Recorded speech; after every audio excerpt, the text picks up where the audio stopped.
Halloween, Michael Myers comes to Hoboken, right? Stuff like that. And then the people were like, before you know it, we're doing like probably 5 to 7 pages. And then my friends in my class were like, all right, let me extend it. To the point where like my teacher at the time, she was like, you guys got like 50 pages. You guys are like, young. How are you guys? So it was pretty cool. We had like a little writing camp. And I think that those were probably some of the best times because it obviously developed into what I do today, continuing writing, doing music, stuff like that. So yeah, that's probably one of the best things. Welcome to the Just a Decision podcast, where we speak to our guests about the decisions they made in life, the good, the bad, the regrets, the decisions they're currently making, and the decisions they're gonna make for the future. Subscribe, like, comment on the video, and don't forget to hit that notification bell. And remember, we're available on all streaming platforms. Welcome to the Just a Decision podcast, where we speak to our guests about the decisions they made in life, the good, the bad, the regrets.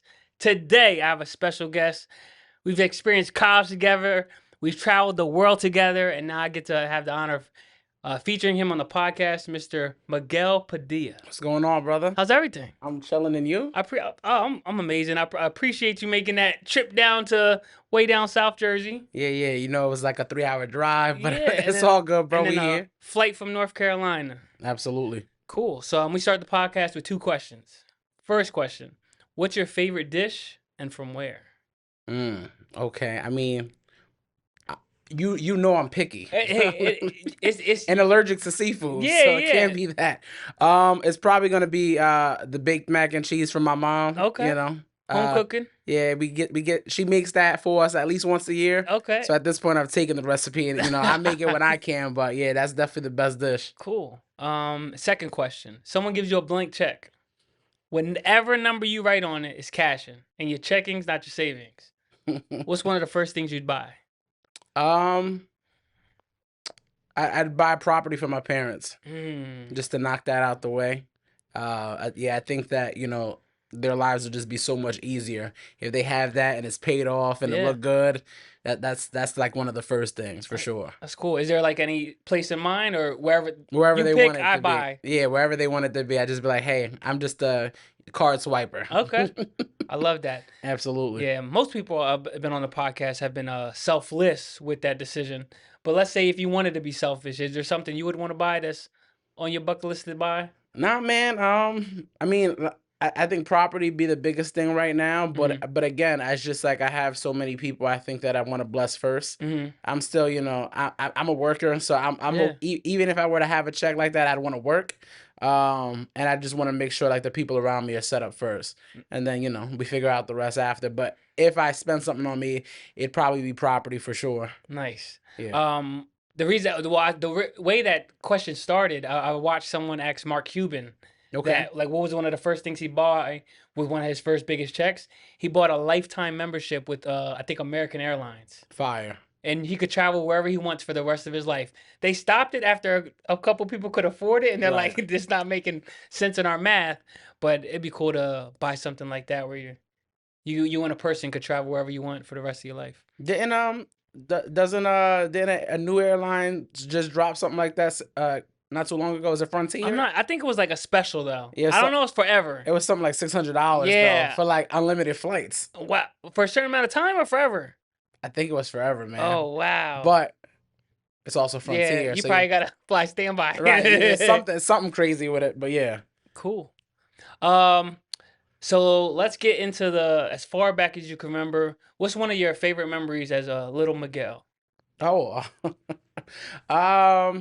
probably writing. I think that in elementary school I was big on like English and just writing. I started doing like little horror books. Okay. For those who know me, like horror is like my favorite genre of like movies. Okay. And I started out in like 3rd or 4th grade writing like short stories like Halloween, Michael Myers comes to Hoboken, right? Stuff like that. And then people were like, before you know it, we were doing like probably 5 to 7 pages, and then my friends in my class were like, all right, let me extend it, to the point where like my teacher at the time, she was like, yo, you guys got like 50 pages, you guys are like, young, how are you guys? So it was pretty cool, and we had like a little writing camp, and I think that those were probably some of the like the best times, because it obviously developed into what I do today, continuing writing, doing music, stuff like that. So yeah, that's probably like one of the best things. That's cool. Where did that spark like come into play where you just wanted to start writing? Um, it's so crazy, right? Because I think it was me watching these movies Mhm. and then saying, what would be hot, or what would be cool is if this happened instead. Let me write that down and see how that would sound. Okay. And then it got to a point where we're like, all right, well, this sounds pretty cool. I mean, obviously it's not a visual, we can't see it, but just you speaking it out loud, you could kind of picture it in your head. And then again, that was for short stories and stuff like that. Then that obviously turned into like poetry and spoken word, and then it's just transformed over the years. But it all started in just saying, hey, I like that idea, but it would be so much cooler if it ended this way. So let me write it so we can see how that looks. That's Yeah. awesome. I don't know too many kids that enjoyed writing at a young age, so that's cool that that was your niche. So it's like Halloween, this hot type of year, your favorite time of year Oh, coming up. absolutely.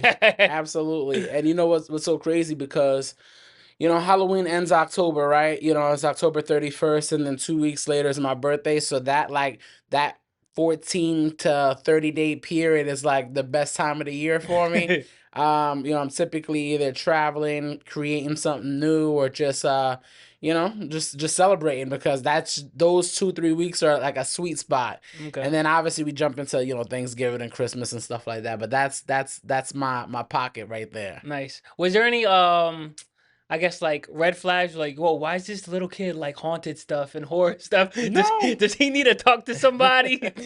You know what's crazy? No, no. So my brother's the same way. He likes horror stuff. Mm. So anytime there's like a new like scary movie coming out, we see it online, I'm like, hey, when I get out of work, let's watch this. He's like, yeah, let's do it. Um, my cousins not so much. They're like, oh, you guys are crazy. Let me watch some anime or something. I'm like, hey man, Yeah. that's corny. But um, so I also think it's because when my brother and I were younger, like my mom would be like, hey, what do you guys want to watch? And we would just be like, oh, let's watch this, let's watch this. And my mom would be like, I don't want to watch that. But you know what? I'm with my two sons, we'll watch it together. Yeah. And it kind of was just like, all right, that's what it was, I think. But I don't think anybody ever saw it like, oh, that's a little weird. Yeah. When I was younger, if I watched a scary movie, I had to be like in the daytime Right. with the windows open, Right. so ain't no jump scares really gonna get me, and I got time to like go to sleep at nighttime rather than going to sleep right after a scary movie. It's so crazy. I had my cousin visit me this past weekend in North Carolina. We flew back to Jersey this morning. But we were talking about the new like Conjuring movie that just Mhm. came out, right? So I was like, oh, let's see it. He was like, listen, man, as long as we see it in the daytime. He's like, because if we come out the movie theater and it's dark, like I'm not sleeping. I'm like, yo, that's so crazy. I'm like, how? Like, so but yeah, no, I definitely get it for sure. That's funny. So you mentioned your little brother. So growing up, was it so you weren't the only child? It was you and your brother, or is there more siblings? Yeah, yeah. So it's me and my younger brother. We're 5 years apart. So he's 5 years younger than me, and then we have a younger sister as well, Mhm. who's about to turn 21. So there's a bigger gap there. Mhm. And then I have a couple stepbrothers. So Okay. yeah, yeah. Growing up as a bunch of us, and then my two cousins were the same age, so it was literally like all of us growing up together. So it was pretty cool. Cool. Yeah. And then where'd you grow up? Originally from Hoboken, New Jersey. Born and raised, and then after high school, I went to NJCU. So instead of just being in Hoboken all the time, I was like, all right, now I'm in Hoboken and Jersey City. But it was still like the whole Hudson County area, right? Hoboken, Jersey City, Bayonne. I didn't really venture out too much. Mhm. It wasn't up until just like I'd probably say 2020, 2021, maybe, where I actually started traveling and Mm. exploring. Prior to that, I wasn't really doing much. I was just like, hey, this is my little bubble over here, and I'm good with this. Yeah. But then I woke up one day, I was like, nah, man, this isn't it. I was like, we got to do something else. And then I've been on like a travel kick ever since. Yeah. Cool. So in high school, did that love for writing follow you, or did you lose it and it came back, or? No, no. So When I went to school, it was, I mean, the system's set up a little differently now with Mm, education. Like they have, some school districts have like K through 8 and then high school immediately after. Some schools are K through 12. So mm, you're in one school until you graduate high school. yeah. But when I went to school, it was K through 5. That was one school. Then 6 through 8 was middle school. And Mm, then we had, 9 through, 12 was high school. So we had three different schools. Obviously, going in and out of each one, you saw a lot of people that you knew from the previous school, but then you also saw newer ones. So with that came the, hey Miguel, you still writing? Hey Miguel, you still doing music? Cool. That K through 5, it was just more or less a lot of like writing, poetry, and stuff like that. But then when I went into middle school and sixth grade, it was more like, all right, let's do some music, and there was more opportunities. Like, hey, we're doing this, on this night for the parents and for the faculty. Would you want to perform on stage? And I was like, oh man, that's a little crazy. I was like, well, cool, let's do it, right? And then that continued through middle school, and then even going into high school, there was more performances. But now there's like, hey, I'm part of this media arts class. Hey, let's do a music video for you. I was like, okay, that's cool. And they're like, hey, I don't know if you know, but Hoboken High, we have our own channel on TV. mm, Your music video can be played, on channel like, I think it was 10 or something, okay. and it'll be a loop every few hours. You just see me on the TV. I was like, oh, that was pretty cool. And so I think the community, when I went to school, was just, they were so close knit, and they were writing about everything and anything. And now even looking at Hoboken, like the music scene there is just like crazy. It's blown up. There's so many people doing music, and I was glad that I was able to be a part of something like that. When it wasn't anything big to begin with. So that Yeah. was pretty cool. Was there like a certain teacher or family member that like kept motivating you to write and create at those times where you're like, do I want to do this anymore? Um, I wouldn't say that. I think that my family was very supportive. I think that my mom, growing up, she was kind of like, hey, if this is what you want to do, cool. However, make sure everything else is in line too, right? So it would get to the point where it's like either Friday after school, or over the weekend, Saturdays and Sundays. I was like, hey mom, can I have my friends over? We're gonna make some music. And my mom was like, all right, cool, let's do that. I'd have like 6 or 7 guys come over. My mom was like, hey, I'm gonna order you guys some pizza, da da da. We're gonna make it a vibe. And she didn't have to do that, right? So that was supportive. On the flip side, with my dad, we had this little like karaoke machine that we Hmm. would play like beats on and just kind of like, rap and get like the flow down. And my dad he was supportive in his own way, where he would sometimes come through, be like, all right, like move over, let me show you how we get it done. I'm like, what you got going on? So it was pretty cool, man. So I would definitely say, and then like I said, my cousins, my brother, they were all doing the same thing. So they were like, hey, as long as we're all doing it at the same time, like there's no reason why we should stop. Yeah, So yeah. that's awesome. So with school, was it school music or was there anything extracurricular activities, or was there anything you did for yourself, or it was all about music? Yeah, no, it was for the most part it was school music. When I went into high school, I started like, I was like, all right, cool. I started lifting with the football team, but I Mm. didn't really join the football team. It was just a majority of them were my friends. Um, when I got serious about this one girl in high school, I thought I was serious about this one girl, and she was on a track team. Mhm. So I signed up for the track team, and that was crazy, right? I'm like, first off, I hate running. I was like, but you know what? I was like, my cousin was on the team, and then so I obviously wasn't doing long distance runs. I was like, yo, put me on the short 50-meter dash or whatever. I was like, I'll run the fastest, this one line. And my cousin one time, he was like, all right, I'm gonna put you in a scenario. This is you, do your thing. Don't you know I won first place? Wow. When I tell people that now, they're like, "Yeah, right." I'm like, "Listen, like," but guess what? When that situation with that girl in high school, I think I was a freshman or sophomore. But Mhm. Sarah, I was like, "Psst." I was like, "I'm off the scene. I'm out." I was like, "This, I don't even like track." But fun fact, it's my track coach in high school.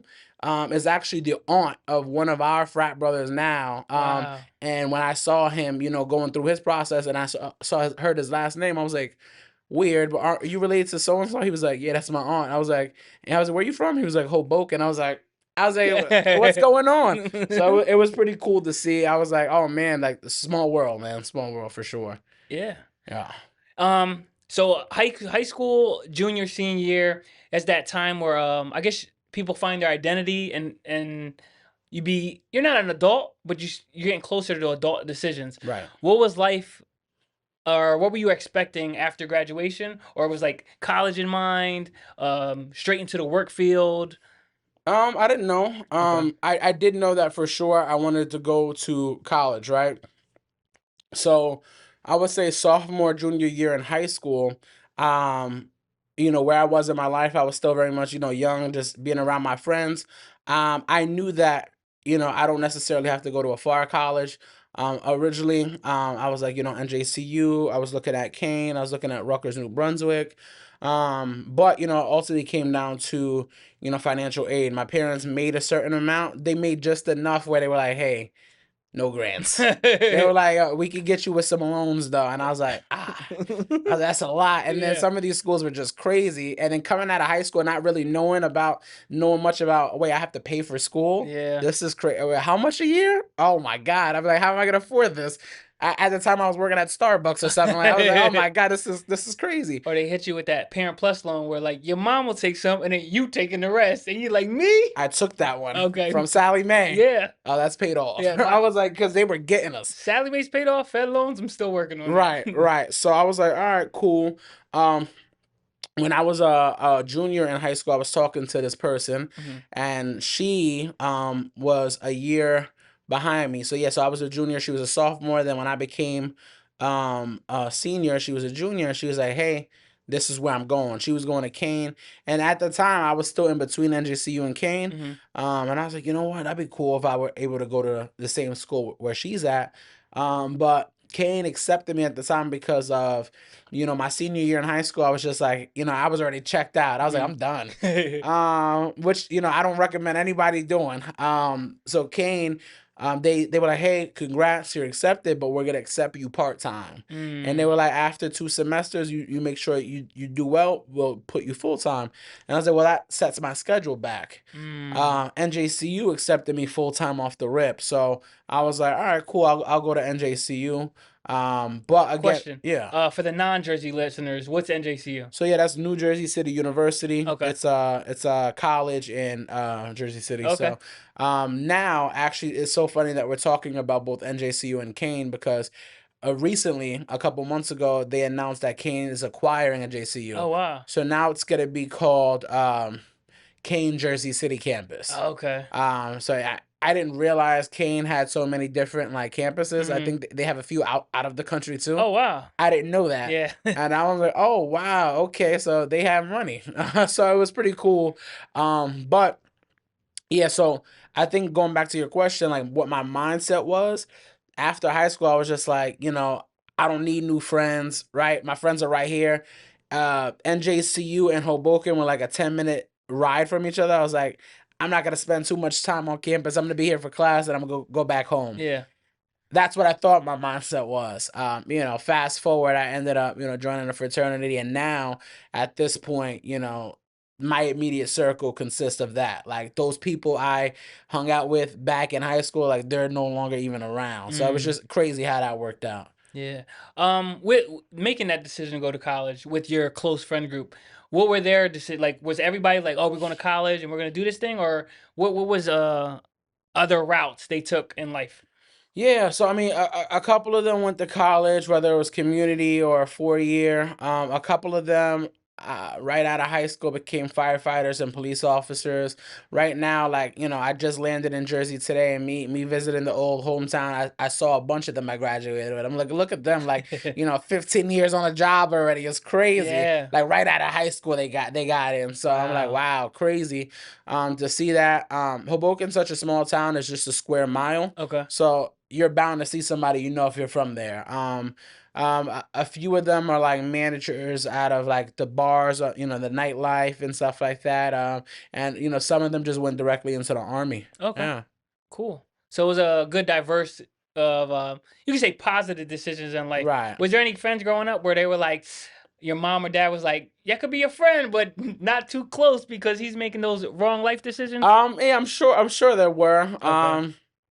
I'm sure they were for both my brother and I, but those were things that we identified as well. Like, oh yeah, they're doing something a little crazy over Yeah. there, and we're not trying to do none of that. So we'll stay on this side. So yeah, I mean, it definitely happens. Yeah, because when you made that decision where like I'm gonna be at home and just go to school for school, those I guess those certain groups can get you jammed up in the wrong decision. So to be able to make that decision where like I'm gonna go to college to better my life and not stay home, it could be rough for some people to make that those life decisions. Absolutely. Yeah, yeah. It's different for everyone, especially when you realize at a certain part of your life that you were so close with these people. Yeah, And just seeing them, their life turn out a way, you're like, oh man, that's kind of sucks. Or yeah. um going back to like that one music video I was talking about in high school that was on TV and Hmm. stuff, seeing those people in that video, there's some of them I'm like, oh man, it's crazy. Like, cause Yeah, you know what happened to this person, or this person may no longer be around, and you're like, that's crazy. Like, this is the last time I actually saw him. yeah. So yeah, it's crazy, man, for sure. Yeah, and then going back to when you said Kane was gonna accept you part time. Like, what do you mean going to school part time? So they were like, hey, you've been accepted. We can start you in the summer, but based on your current GPA, Hmm. your transcript that we have from high school, we think it'd be wise to accept you part time. So instead of taking like 12 credits a semester, maybe you can start you off with 6 or 9. Gotcha. Just so we don't want to like give you too much if you can't like handle it. Mm. Now, again, that decision came from them looking at my transcript and seeing all this. He got the senioritis. He's like, I'm checked out. I was like, because I'd like to say freshman, sophomore, and junior year, like honor roll, right? Yeah. It was like that end of junior year going into senior year, like where you're like, hey, I'm that guy, in the school now. I'm part of this crowd. So you start making crazy decisions, and you're Yeah. like, oh man. And then so that was the biggest thing. And I was just like, oh man, it would have been nice at the time to go to Kane, because the person that I thought I liked at the time, or was serious about, she was going there, and I was like, all right, cool, cool. I think she was dorming, I'm not sure, but I was like, oh, that would have been cool if I could have been on the same campus with her, but everything happens for a reason, so Yeah. yeah. So you ended up going to NJCU? Yeah. Cool. First year, what were you feeling about first? Like first, did were you like the first person to go to college, or did your mom or dad go to No, college, or? my mom graduated from Rutgers, actually. Okay. She's a nurse, and my dad's a firefighter. Oh, nice. I have people in my family who have went to college and graduated, but it was cool because, obviously out of all, the kids Hmm. from my parents and my aunts and uncles, I'd be the first to go. So I was excited about that. Yeah. Nice. So first year, what would like life decisions were like you undeclared? Did you know what you want? Like, did you want to do writing as a career or? So when I was finishing high school, like I said, I was big on English. Hmm. There was a certain part during high school where I was like, hey, when I go to college, I'm gonna be an English teacher. Hmm. Maybe for like 11th, 12th grade. I know I didn't want to teach kids, right? I was like, they gotta be making moves on their own. So I was like, I can be an English teacher, and I had an awesome English teacher, or English lit teacher in high school, that were like, their lessons. I was like, oh, this is so cool. I was like, I can do this. Yeah. And that's what I wanted to do. But I think towards the end of high school, going into college, obviously my wants and just the things I were doing changed. And then I started, focusing on music, so on and so forth. So when I went into college, originally I went in undeclared, Hmm. and I was like, all right, I don't want to do um, I don't want to do English education anymore. I said, but I want to do something with writing. And then I realized that NJCU had like a media arts Okay. degree, and that involved like recording, mixing, mastering, producing, doing things like video editing and stuff like that. Now, these are all things I already started working on in high school, but to have that degree behind it, I Hmm. was like, oh, that'd be so cool. And just thinking about what I can do with that, like who I could work for after that. Um, and that was cool. But a lot of the stuff that I know with like video and music now, that was still like self-taught, like Hmm. Google, YouTube, right? Just teaching myself that. And ultimately, what I ended up doing now, and it's something that I'm finishing my degree in now, is project management. Okay. Yeah, so project management, I think that's it's a nice field. Mm-hmm. It's high on demand, and because ultimately when I went to NJCU, there was a part of that educational journey where I was like, listen, like I started sales. Okay. I got into a sales job, and I was like, oh, I'm making what people make with degrees are, and I'm like 20, 21 years old. So I stopped going to school. And I Okay. was like, the plan was always to go back. But then I found myself in a position where we were making so much, and I was like, go back for what? Like, this type of money that I'm making, like, I wouldn't make in that field with that degree. Like, I Yeah. wouldn't. So why go back? Make it make sense. But then you look at a decision like that years later, like, all right, well, can I do this forever? Mm-hmm. I think the money is great, Yeah. yes, but you get bored. So and some people are okay with that. Some people are like, hey, this is what I know how to do. I'm gonna do it.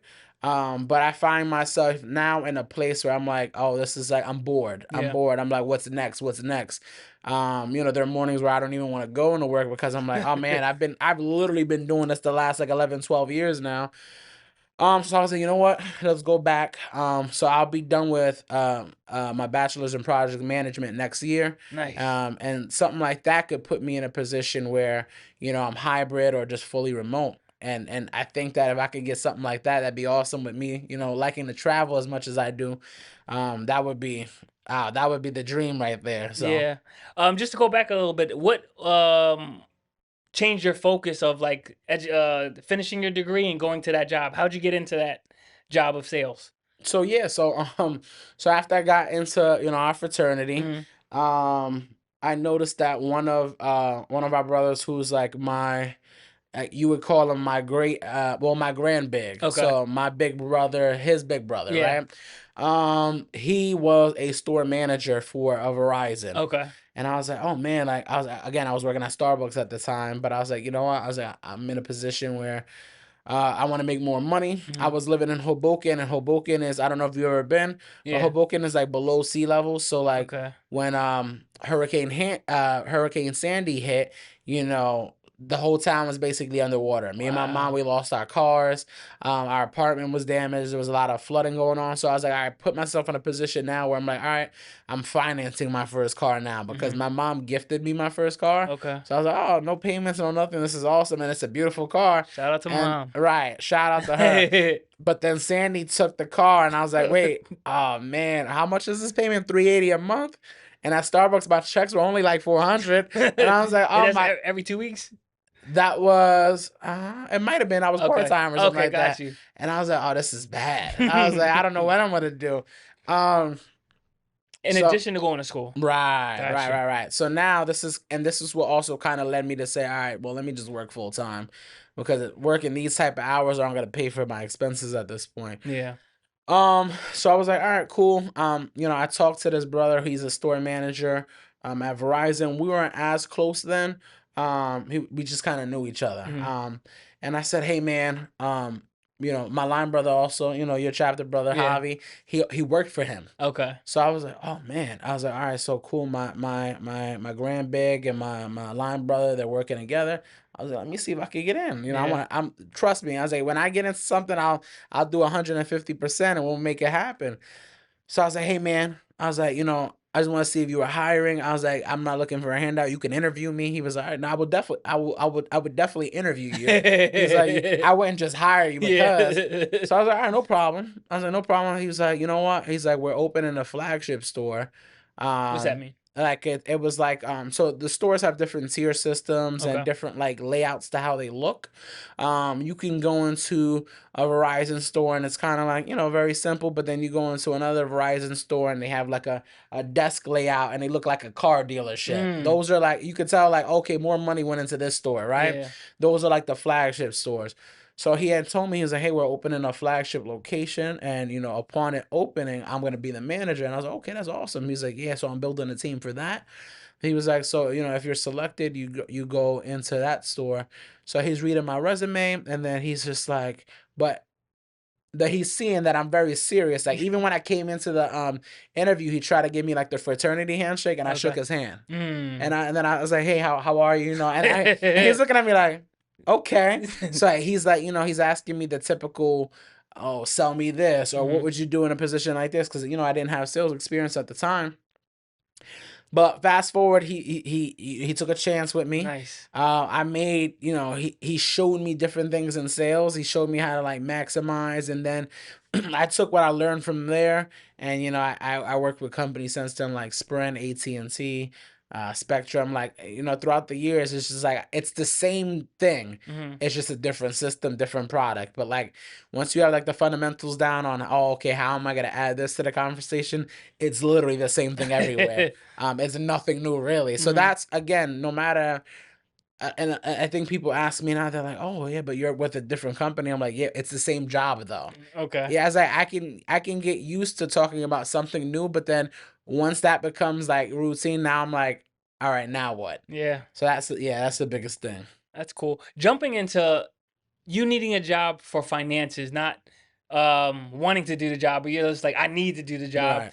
What was that feeling of jumping into something that you never did before? Because when people say sales, sales are sales, but I just read a book about networking.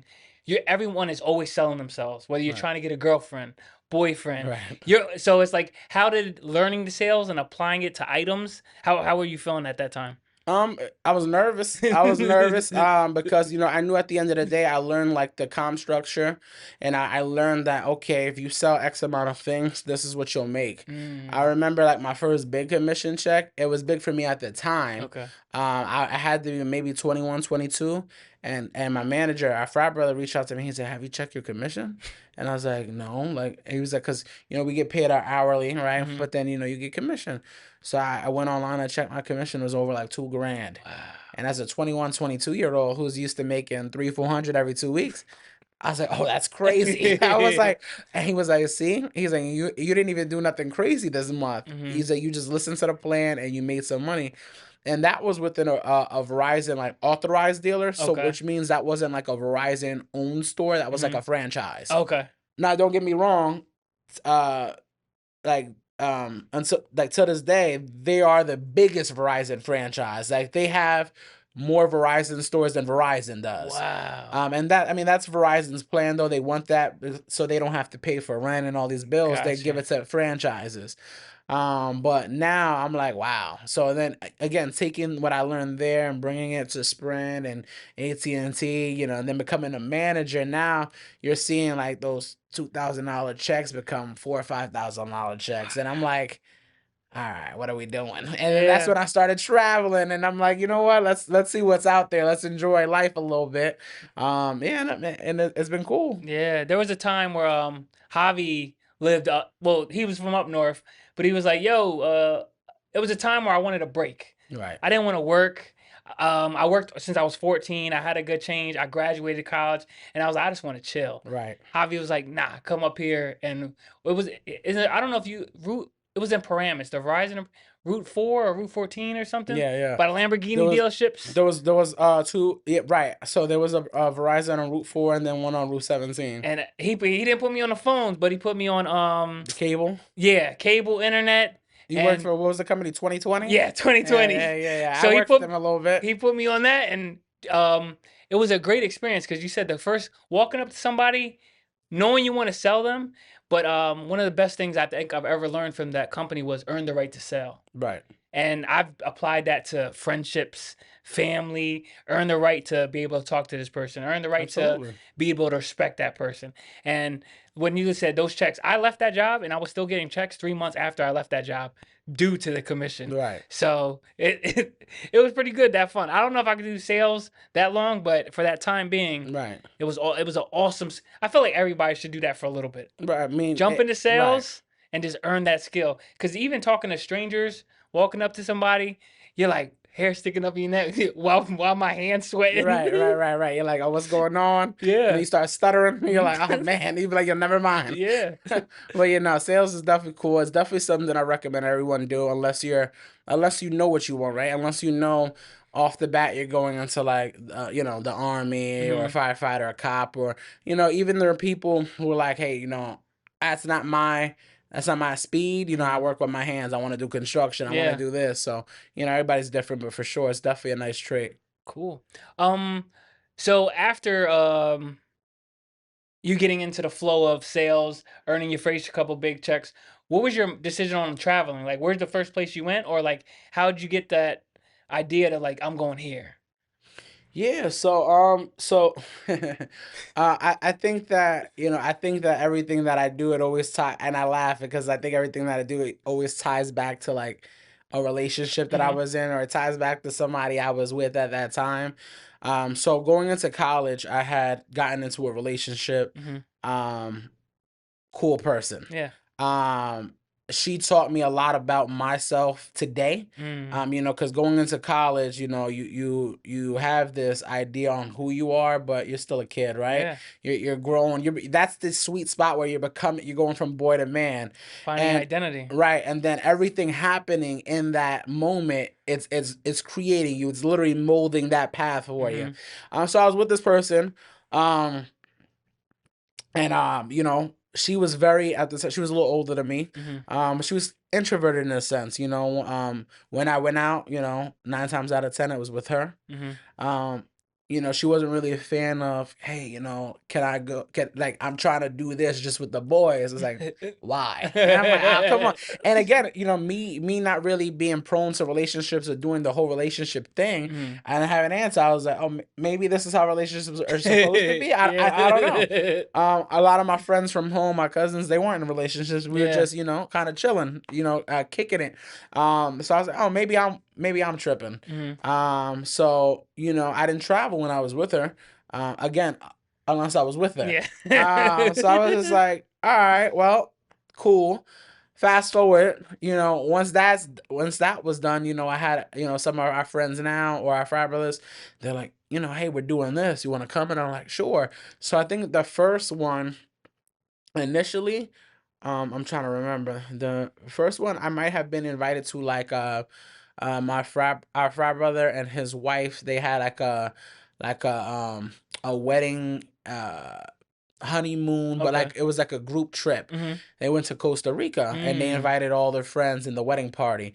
So I was like, oh, okay, this is cool. And that was the first time I went like out the country, like as an adult. Yeah. And I was like, oh, this is cool. And then he was like, hey man, he's like, if you liked it, I travel all the time.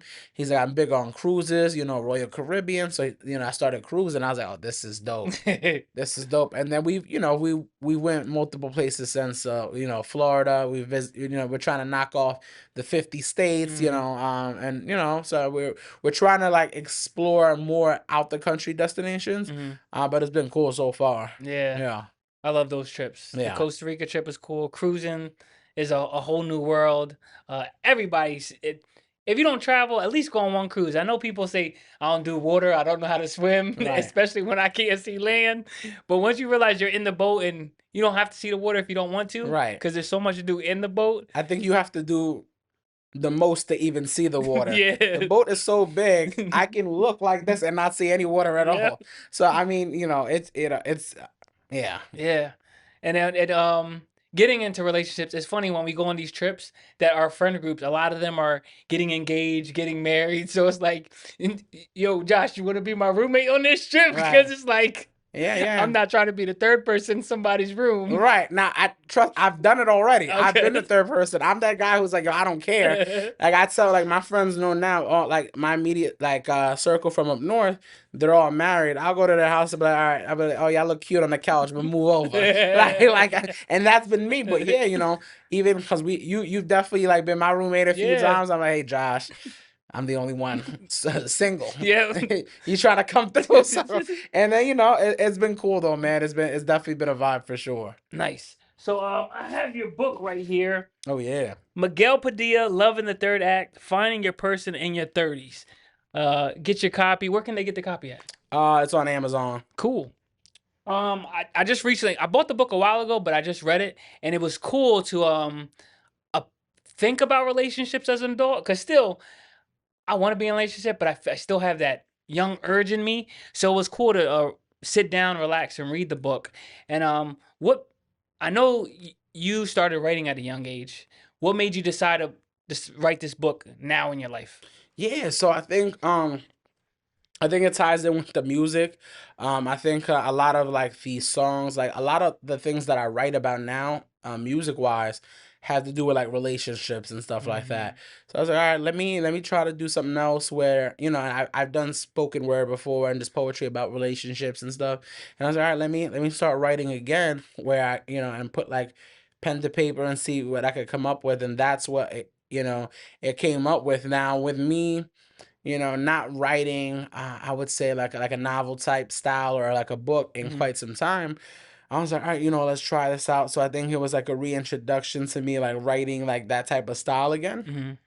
Mm-hmm. Um, and it was cool to get the feedback that I have so Yeah. far, which motivates me to like work on something else. So it's been nice. Nice. I want to read a part. It's towards the end, and I feel like people can apply this as a boyfriend and girlfriend type of thing. Right. And it's aligning individual goals with your partners is essential for creating a harmonious and forward-moving relationship. And I love that because I feel like a lot of people get into relationship because they like what they see now. Right. But 20, 30, 40 years down the line, I feel like a lot of relationships fall out of that and your goals aren't aligned anymore. And that's when divorce comes into play. So what's your thoughts on aligning your goals with your partner's goals? I mean, it needs to be done. Yeah. Me personally, I'm very big on those deep conversations, right? Hmm. And 9 times out of 10, 90% of the time, they're just gonna be uncomfortable conversations. Yeah. But at the end of the day, those are conversations that need to have if you want a strong foundation, going into the relationship. Um, I tell everyone I've talked to, had a situationship, relationship, whatever you want to call it. Hmm. Hey, I'm an open book, right? Ask me what you want to ask. Like there's no question I will tell you, hey, I'm not answering that. Yeah. I need you to know what you want to know because, I want there to be nothing, no stone unturned later on. I want you to be like, hey, like, he told me everything. Yeah. And vice versa. Vice versa. If you don't do that, I'm still gonna ask questions I want to ask and be like, hey, and then that may change it into a uncomfortable conversation because I'm asking questions and you're not asking me stuff. Yeah. And I'm like, all right, well, do you not want to know what's going on? Like, what does that mean? So, but yeah, I definitely 100% wholeheartedly, think that there needs to be alignment. And I tell all my friends that now, the ones before they got married, even the ones still in marriages now, like, hey, just because you're married, that doesn't mean the job is done. Hmm. A lot of people have this misconception that when they get married, it's like, all right, cool, the story's done. Now we're just chilling every day. Like, no, that's how people, have divorce and lose their marriages Yeah. because they're no longer like chasing that spark. And it's just Hmm. kind of like you're going on a routine and going back to like me at work. Routine is no good. You're going to wake up one day like, I need something else. What's Hmm. next? And the same thing applies to relationships. Yeah. One question I usually ask when I go on dates is like, what's your 3, 5, 10 year plan? And it's discouraging how some people don't even have one. Right. They become an adult, they get their job, they go to work, they take care of their family, and that's it. Maybe 1 or 2 vacations a year, and I'm like, well, like we need to focus on something because these are my goals. And sometimes I feel like people get overwhelmed Right. because my goals are big. Right. And sometimes when you share big goals with, I don't know, I hate talking negative, but like small-minded people, they Okay. can't see your goal, so that's the clash. Like, what do you mean you want to make 6 figures? And then you make 6 figures, and they're like, "Oh, that was easy. Right. Now, how do I up to 6 figures?" Or Right. buy one house, how can I buy a second property? So it's hard to find. I guess when you find your person, but then you start talking about those hard conversations, you're like, it's not really my person. Well, right. Right. And that's a part of it, right? So Yeah. um a lot of people, like you just said, they ask those questions, 5, 10, 15 year plan. Like, they want to know at the end of the day, like you said earlier, you want to earn the right you're selling yourself. Yeah. At the same time, the person that you're talking to needs to sell themselves as well, Mm-hmm. because the relationships are a two-way street. Yeah. It's not like, hey, let me sell myself to this girl and hopefully she takes me. And if she takes me, then that's it. Yeah. Like, no, because I need to like her too, right? So I'm like, listen, like I've talked to so many people that were like your vision, how you speak about me, and how you convey your feelings, gorgeous, beautiful. And I'm like, but but like I hear a but coming, right? And 9 times out of 10, it's I'm not there right now, or I'm not in that in that area of my life where I could put that that effort into something like you are. And I'm like, oh, that's cool. Yeah. No problem. And I rather that instead of acting like you're ready and then me finding out, in it that you're not. Because then that just makes it worse. I'm like, hey, you could have just told me. Like, I asked you. Like, I'm very blunt. I say, hey, are you ready for something like this? And then if they say yeah, I'm like, all right, now walk me through that. When you say yeah, what does that mean? Yeah. Because when I say yeah, like, we're rocking. Yeah. And that comes with everything, right? So, but again, even with that, not a lot of people still have that, mindset that, okay, I just got into a relationship. It's kind of like high school still. And I'm like, I haven't been in high school in like 15 years. Yeah. It's definitely not that, right? So, that's where we're at now. Cool. So we got sales as your career. You write you wrote a book. I know in other creative aspects you're also a rapper or music entertainer, and you go out by what's your Epic the Rapper. Epic the Rapper. Cool. Yeah. I love your songs, dude. Every time you come up with an album, it's like, all right, I'm gonna play this.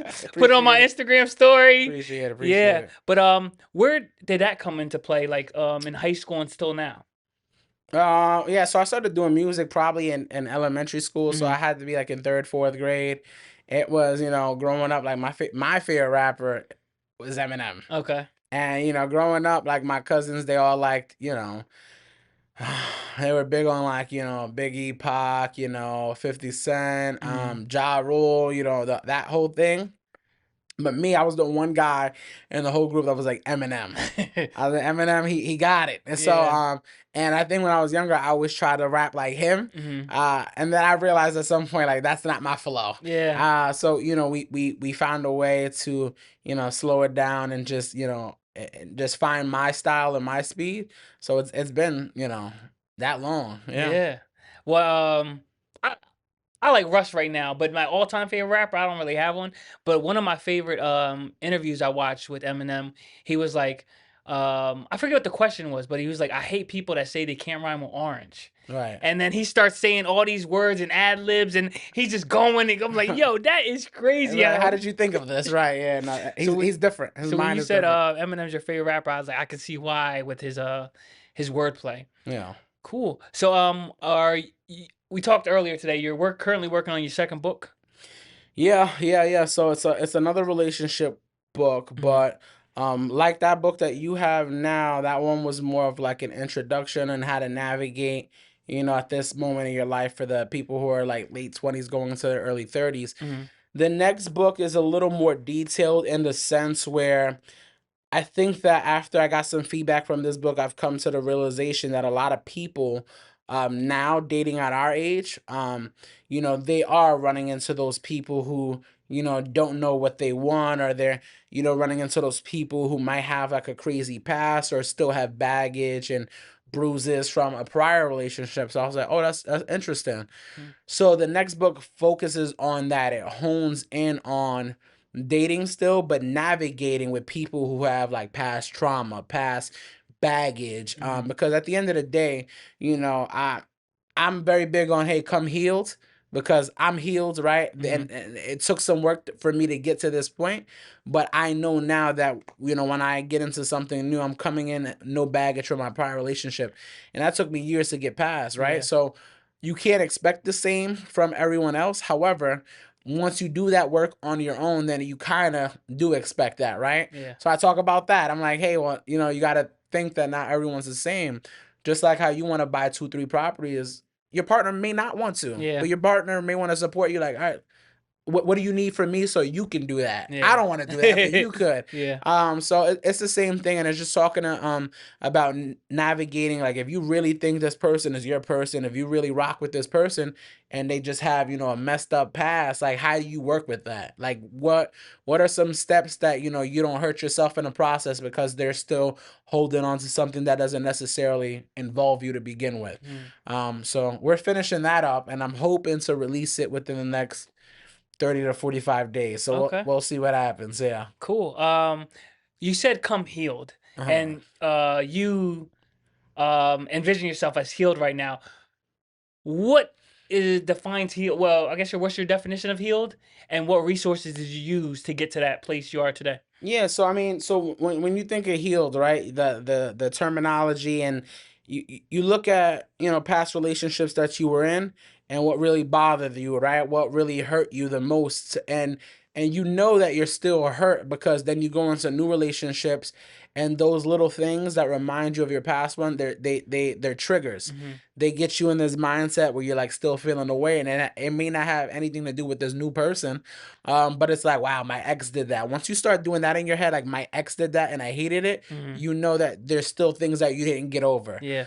So going into new relationships, there were times where I had to be like, oh, why do I feel the way I do?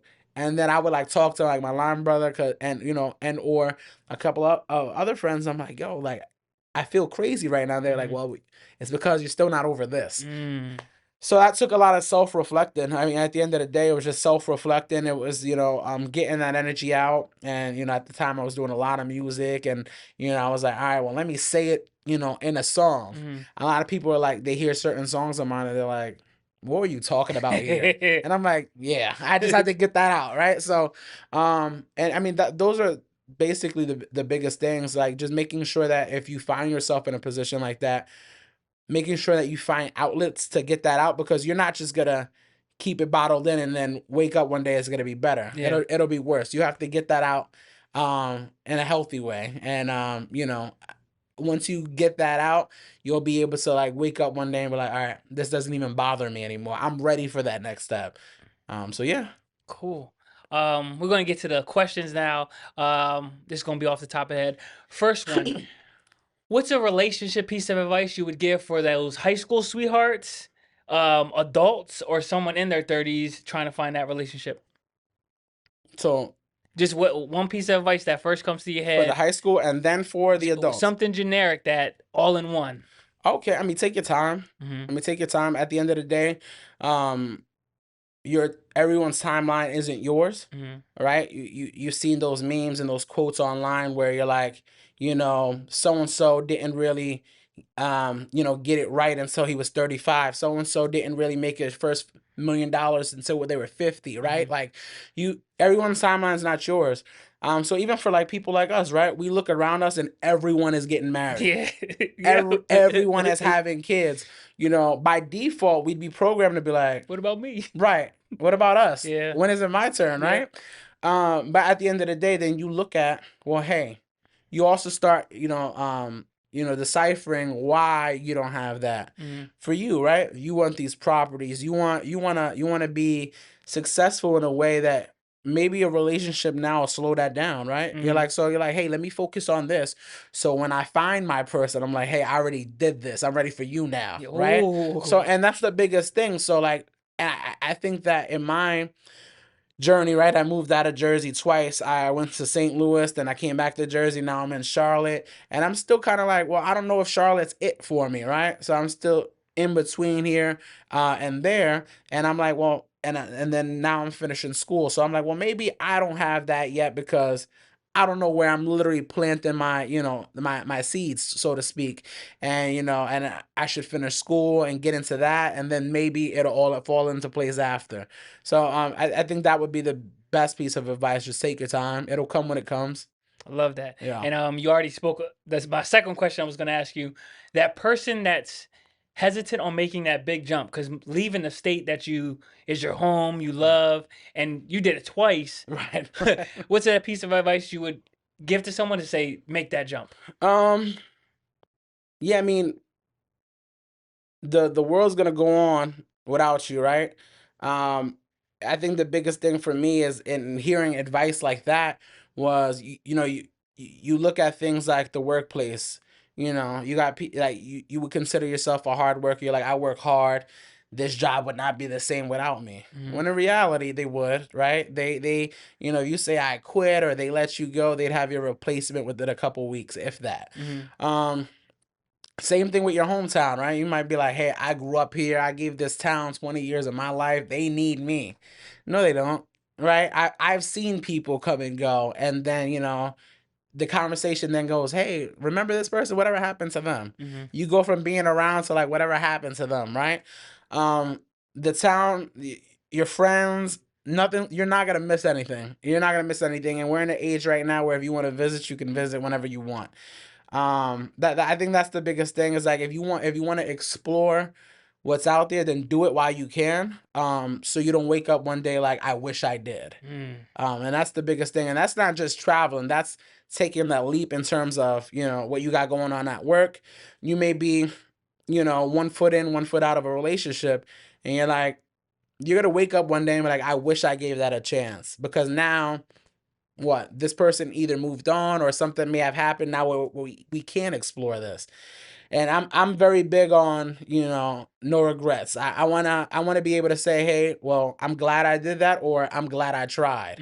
If it doesn't work out, cool. I'm not in any position to be like, oh, I wish I did. I tried. I know I did. So yeah, that's where I'm at. Cool. Appreciate it. Lastly, again, these are off the top of the head, a dome.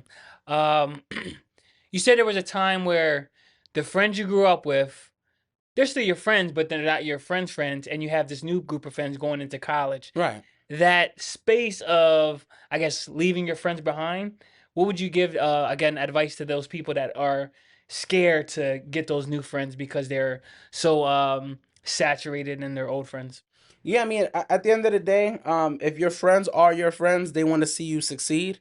Um, right now, making it a little personal, like my old friends and my new friends, I have them in the same functions. They're each other's friends now, and I know, and there's no world that they would have ever met and become as close as they are had it not been for me. Like, hey, well, these are my friends. This is who I grew up with, but this is who I'm with now, and I need you guys to all be cool with each other.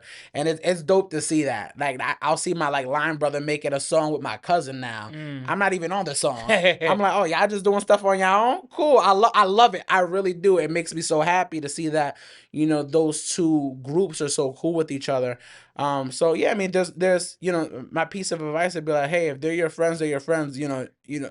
I know people have this thing where they like separate their groups of friends. They're like, oh, I don't know if they'll clash. Like, no, if they rock with you how you think they do, then they'll clash. You'll be good. Cool. Yeah. I love that. Well, I appreciate your time. Yes, sir. I appreciate you making the trip, and can't wait for your book to come out and the new music you create. I appreciate it, man. Of course. Cool.